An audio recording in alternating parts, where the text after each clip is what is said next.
for each song, eventually I'm going to do a sheet like the arpeggios one, which was based on what happens in both sides now. But of course, arpeggios get used in lots of things. One of the first things that I did was this idea.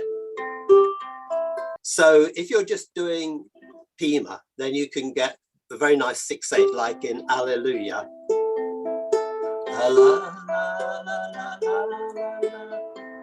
Now it is an arpeggio, but because all the notes of the broken chord are there, but they're not in the musical order you'd want for that. So when I was doing both sides now, and I wanted this beginning,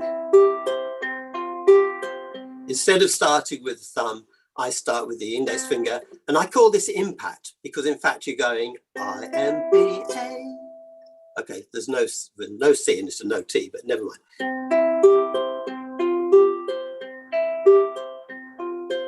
And that comes at the beginning and at the end, and it feeds very neatly into the tune where you're getting.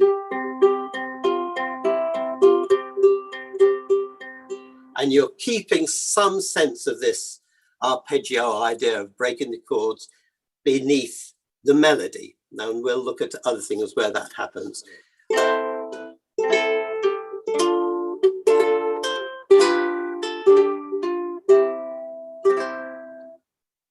Singers do it. They might not start on the first beat. Fly me to the moon and let me play. And they'll stretch the melody. So, okay, this is the basic idea of the melody. But if you hear it in a different way or you're improvising on it, then change it. The reason I showed this one is to show the two different ways of accompanying the melody. So you've got the first just with half notes and quarter notes. So all those half notes. From bar 5, the same thing, but this is the repeated section.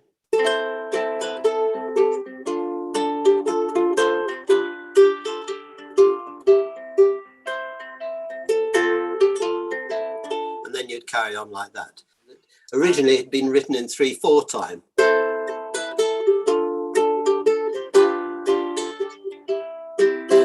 And it was Frank Sinatra who recorded it first.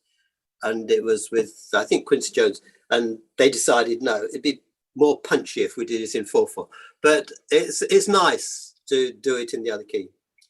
And one thing which isn't written here, when I was doing it in F, to have this.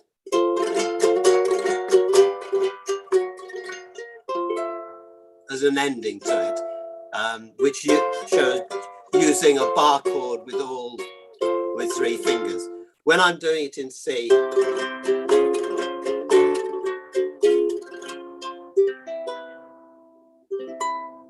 so something like that. So, but you're still using this idea.